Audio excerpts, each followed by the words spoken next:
Bien-aimé dans le Seigneur, Dieu ne se trouve pas dans les royaumes, Dieu se trouve dans son royaume. Dieu ne se trouve pas à la parole, Dieu se trouve dans sa parole. Bien-aimé, Dieu ne veille pas sur ta parole pour l'accomplir, mais Dieu veille plutôt sur sa parole pour l'accomplir. Alors laisse-moi t'annoncer cette bonne nouvelle en ce jour, bien-aimé. Si ta parole ne faisait pas ma joie, dans mon malheur, je serais déjà mort. Si Dieu te veut, il t'aura, bien-aimé. Je ne sais pas si l'espérance en la parole de Dieu fait vivre, mais moi, elle m'empêche de mourir, bien-aimé. Si tu veux avoir la vie que tu rêves, commence à vivre la vie de celui qui détient cette vie, Jésus-Christ de Nazareth.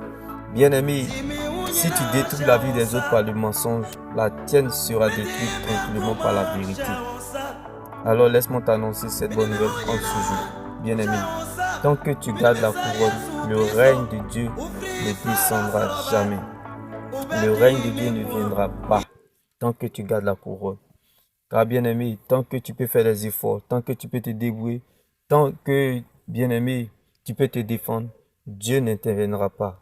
Car le règne de Dieu descend dans la vie de celui qui fait porter à Dieu sa couronne. Je répète, le règne de Dieu descend dans la vie de celui qui fait porter à Dieu sa couronne. Si tu commences par la volonté qui te fait patienter, tu finiras par la volonté qui t'exauce. Si tu commences par la volonté qui t'emmène à la mort, tu finiras par la volonté qui te ressuscite.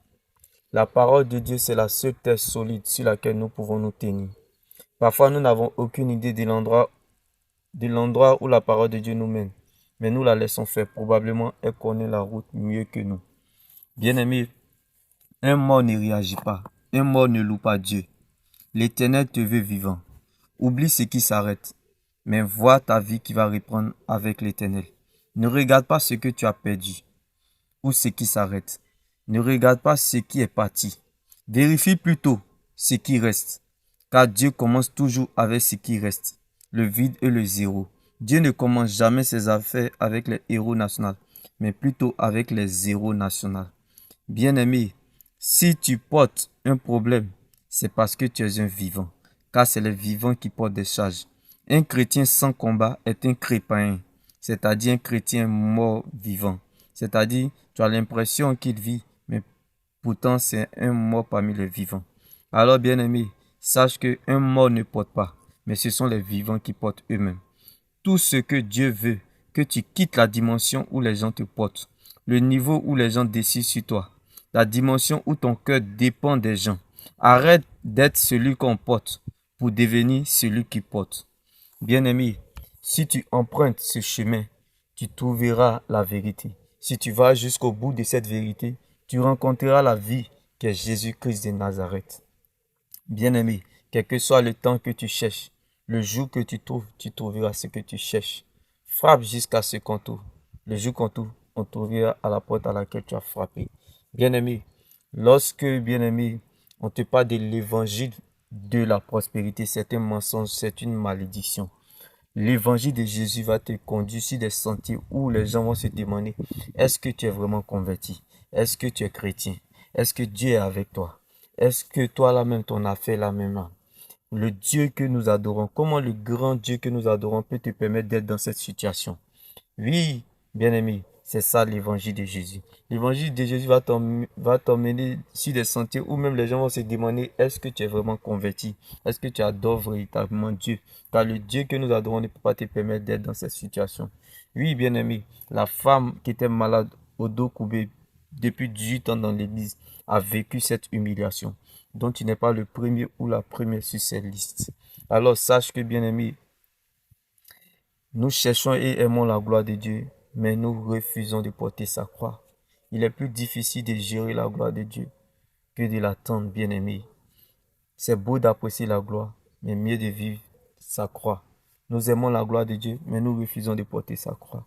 Bien-aimé, le miracle ne viendra pas là où l'on l'attend, mais plutôt là où l'on le provoque. Bien-aimé, ne t'en détourne pas, ne fais pas de raccourcis. Emprunte ce chemin. Bien-aimé, tu n'emprunteras pas autre chemin que celui de la croix. Ne t'en détourne pas, ne fais pas de raccourcis. Emprunte ce chemin. Bien-aimé, c'est ce chemin de l'opprobre, du déshonneur, car ta fin finira glorieuse. Bien-aimé, oui, ce qui t'attend est plus grand que ça. Ce que tu ne sais pas est plus grand que toi. Ce que Dieu te réserve est plus grand que ce que tu regardes ou vois aujourd'hui. Ne regarde pas ce que tu vois, mais regarde plutôt à ce qu'il t'a dit. Dieu t'aidera parce qu'il t'a vu. Bien-aimé, même si le Seigneur ne t'a encore rien dit, mais je sais que tu dois garder ce qu'il t'a dit. Car Dieu, le même Dieu qui promet, c'est aussi le même Dieu qui accomplit. La foi, c'est une mentalité. La foi, c'est une folie. La foi apporte à la raison ce qui est inaccessible. La foi, c'est le miracle du cœur. La foi, c'est voir ce que les yeux n'ont pas encore vu. La foi, c'est accepter ce que le cœur a reçu, qui est la parole de Dieu. Bien-aimé, pour suivre Jésus, il faut être fou avec zinzin. Car c'est les fous qui iront au ciel. Bien-aimé, quel est le poids de ton Jésus?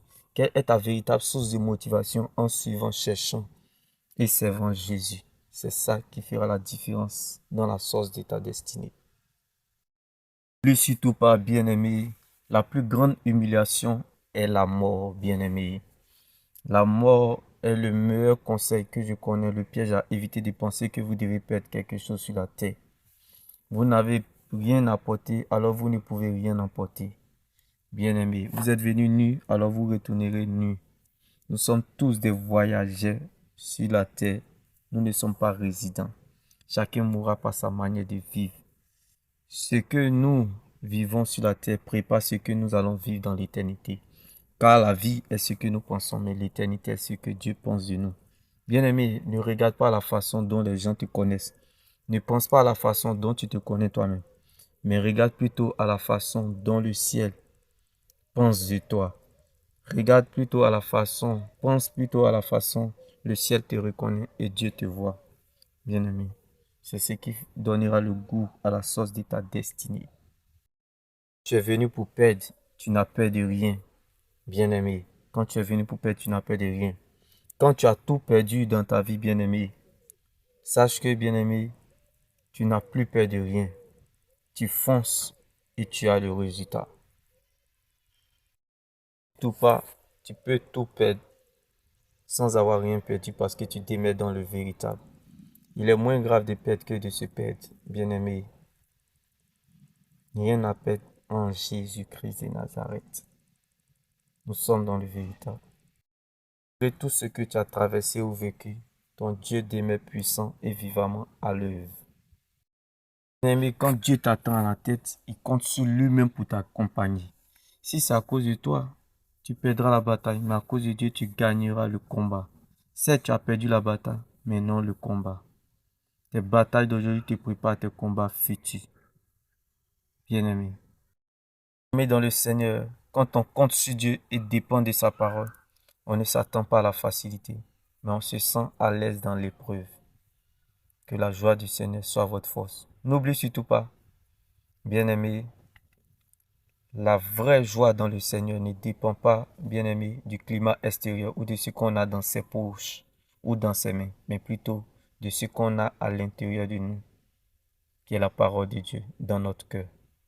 Sache que la vraie stabilité d'un véritable enfant de Dieu ne dépend pas du confort, mais plutôt de la présence de Dieu dans le coffre de son cœur. Bien-aimé, ce n'est pas ta présence à l'église qui compte pour Dieu, mais plutôt la présence de Dieu dans ta vie. Ce n'est pas ton rang social qui compte pour Dieu, mais plutôt ton rang dans le royaume de Dieu.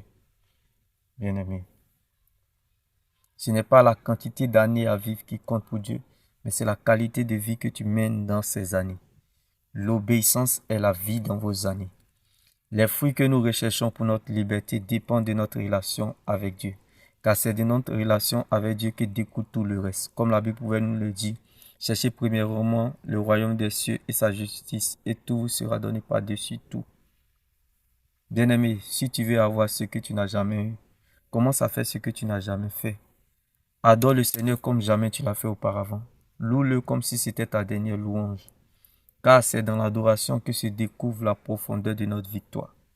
Bien-aimés, nous ne combattons pas pour avoir la victoire, mais nous combattons pour confirmer la victoire au nom de Jésus-Christ. Bien-aimés, car le nom de Jésus-Christ ne nous donne pas la victoire, mais plutôt nous confirme la victoire.